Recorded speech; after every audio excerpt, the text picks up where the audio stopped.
Hello everyone, welcome back to my channel. Friends, आप सभी लोग कैसे हैं? आशा करते हैं कि आप सभी लोग बहुत अच्छे होंगे। हमेशा की तरह यूजफुल से टिप्स आज का भी है। उम्मीद करती हूँ कि आज की भी टिप्स आप लोगों को ज़रूर पसंद आए। मेरे चैनल पर इस तरीके के काम के किचन हैक्स हमेशा आते रहते हैं। इस तरीके का वीडियो अगर आप लोगों को देखना पसंद हो तो चैनल को सब्सक्राइब जरूर कर दीजिएगा। टिप नंबर 1 है, विंटर का मौसम चल रहा है, घर में ढेर सारे कपड़े इकट्ठा हो जाते हैं, जिसकी वजह से क्लटर फ्री अगर आप अपने घर को रखना चाहते हैं, स्पेसफुल बहुत ही हो जाता है। इस तरीके से स्वेटर को फोल्ड करके रखेंगे ना तो कम स्पेस भी लेंगे और बहुत ही अच्छे से ऑर्गेनाइज्ड रहेंगे।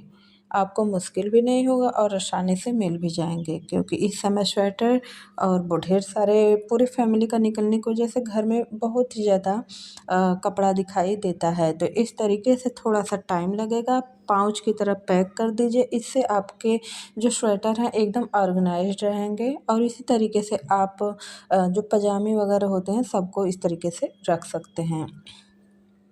नेक्स्ट आइडिया है, जैसे कि अब जो इस टाइम बच्चों की स्कूल की बुक्स वगैरह होती हैं, जिसमें बहुत ही सारे बुक्स होते हैं। कुछ बुक्स लेकर जाते हैं बच्चे और कुछ घर पर रखते हैं।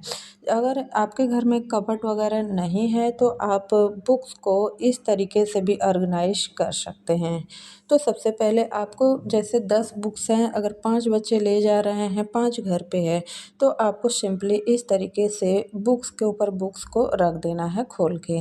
अब आपको सिंपली जो इस तरीके का प्लास्टिक का हैंगर आता है, इसको इसके अंदर इस तरीके से हमें रख देना है। इसमें आप रखना चाहें तो और भी 3 से 4 बुक्स आ जाएंगी। अब इसे कहीं पे भी आप हैंग कर देंगे ना तो बहुत ही अच्छे से ये ऑर्गेनाइज रहेंगे, क्योंकि एक बुक 500 से कम का नहीं आता है सीबीएसई बोर्ड का। तो इस तरीके से रखने से आपके बुक्स है वो फटेंगे भी नहीं और बच्चों को बहुत ही आसानी से मिल जाएंगे। नेक्स्ट आइडिया है, इस तरीके से हुडी या फिर इस तरीके से बड़े वाले जो मेन स्वेट शर्ट हैं या स्वेटर बोल सकते हैं, जो भी होते हैं, इसको भी अगर आप अलमारी में रख रहे हैं तो इसको फोल्ड करके सिंपल तरीके से अगर आप रखते हैं, जैसे कि इस तरीके से रख के सिर्फ बीच में हैंगर लगा के अगर इसे अलमीरा में रख रहे हैं तो आपके अलमीरा में बहुत ही स्पेस लेने वाले हैं। इसको रखने का एक छोटा सा तरीका आप लोगों के साथ शेयर करूँगी। तो सबसे पहले हमने जो स्वेट शर्ट है यानी टी शर्ट है उसको इस तरीके से हमने फोल्ड कर लिया है। एक फोल्ड हम यहाँ पर इस तरीके से लगाएंगे और दूसरा जो नीचे का फोल्ड है इस तरीके से लगा देंगे। अच्छा, इससे 2 फ़ायदे होंगे आपके। एक तो आपके अलमीरा में जो स्पेस है वो कम लेंगे, साथ ही साथ ये जल्दी इसके ऊपर से गिरेगा नहीं। नहीं तो एक निकालते हैं दूसरा सरक के गिर जाता है।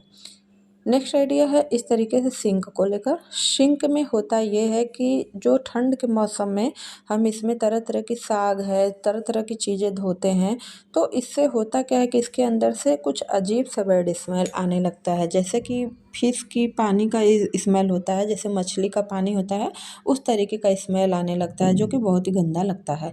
ऐसे दुर्गंध को दूर करने के लिए ना आपको सिंपली यहाँ पर जो नमक हम लोग डेली के खाने में खाते हैं, उस नमक को इसके ऊपर डाल देना है और इससे सिंक को अच्छे से साफ़ कर लेना है। इससे 2 फ़ायदे होंगे, एक तो बैड स्मेल रिमूव हो जाएगा, दूसरा आपका सिंक जो है एकदम स्टील की तरह चमचमाने लगेगा। उम्मीद करती हूँ ये भी आइडिया आपको यूजफुल लगा होगा। सिंपल पानी से आप धो दीजिए। नेक्स्ट आइडिया है, अक्सर किचन में जल्दबाजी के काम के टाइम पर किचन सरफेस पे इस तरीके से नमक हुआ, आटा हुआ या फिर कुछ भी हल्दी हुआ, मसाले हुए, कुछ भी गिर जाते हैं। तो यहाँ पर मैंने गिरा के दिखाया है नमक को।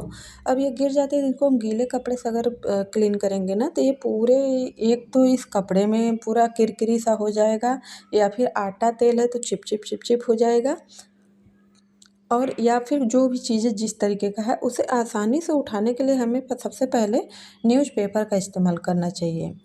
डायरेक्ट गीला कपड़ा हमें नहीं लगाना चाहिए। तो हमें करना क्या है कि यहाँ पर हमने सिंपल सा पेपर ले लिया है और इसको इस तरीके से 2 फोल्ड कर दिया है।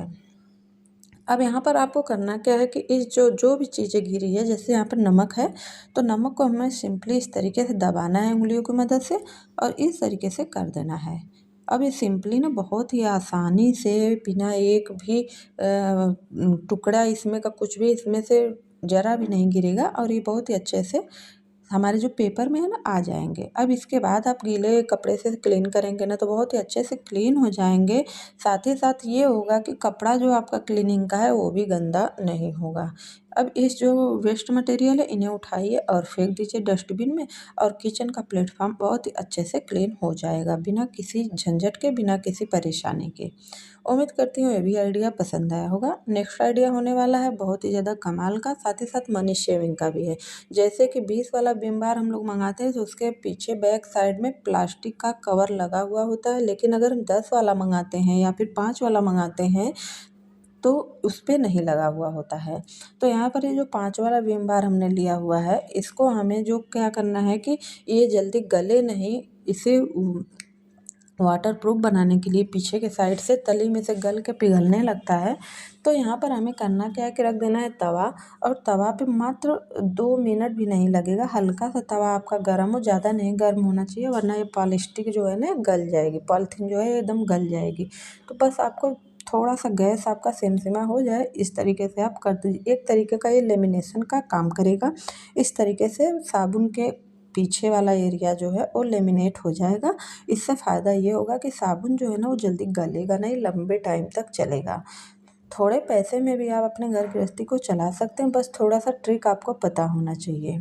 तो देखिए बस इस तरीके से हमने इसे लेमिनेट कर दिया है। होप करती हूँ कि आइडिया भी आपको कमाल का लगा होगा। नेक्स्ट आइडिया होने वाला है, इस तरीके की चाकू छुरी हम सभी के घरों में होती है, लेकिन होता ये है कि इसमें जो धार लगाना बहुत ही मुश्किल होता है। पहले के ज़माने में सभी लोग घर ऐसे जगह पर रहता था जहाँ पर सबको पत्थर उत्थल की सुविधाएं होती थी, लेकिन अब सभी लोगों का घर जो होता है फ्लैट में हो गया है और वहाँ पर ये सारी चीज़ें पॉसिबल नहीं होती है। और अगर आपको इस तरीके से धार लगाना है तो कोई भी इस तरीके का सिरेमिक बर्तन ले लीजिए। जैसे कि मैंने तो यहाँ पर बाउल लिया हुआ है, आप चाहें तो कफ या फिर जो सिलबट्टे का बट्टा होता है उस पे भी इस तरीके से रब करेंगे ना तो बहुत ही अच्छे से इसमें धार लग जाएगी और ये अच्छे से फिर से तेज़ हो जाएगा। यकीन मानिए यह जो ट्रिक है बहुत ही ज़्यादा वर्क करता है, आप लोग ज़रूर ट्राई करिएगा। तो देखिए यहाँ पर इस पर लगभग अच्छी खासी धार जो है कि वो लग गई है। अब ये मुझे दोबारा से यूज करने लायक एकदम बन के तैयार हो गई है। उम्मीद करती हूँ कि ये भी आइडिया बहुत ही ज़्यादा आपको कमाल का लगा होगा। तो फिर मिलती हूँ एक नई सी टिप्स के साथ। अगर मेरी इसमें से वीडियो आपको कोई भी हेल्पफुल लगी हो, पसंद आई हो, तो आपको हमारे चैनल को सब्सक्राइब करके बेल आइकन को दबा देना है। उससे आपको मेरी वीडियो की नोटिफिकेशन हमेशा मिलती रहेंगी। प्यारा सा कमेंट से करके बता दीजिएगा आप हमारा वीडियो दुनिया के किस कोने से देख रहे हैं, ताकि हम आपको थैंक यू बोल सकें। और फिर मिलते हैं एक नई सी हैक्स के साथ। कंटिन्यू बने रहने के लिए हमारे चैनल को सब्सक्राइब करके, लाइक करके बेल आइकन ज़रूर दबा दीजिएगा। फिर मिलते हैं नए वीडियो के साथ। Thank you.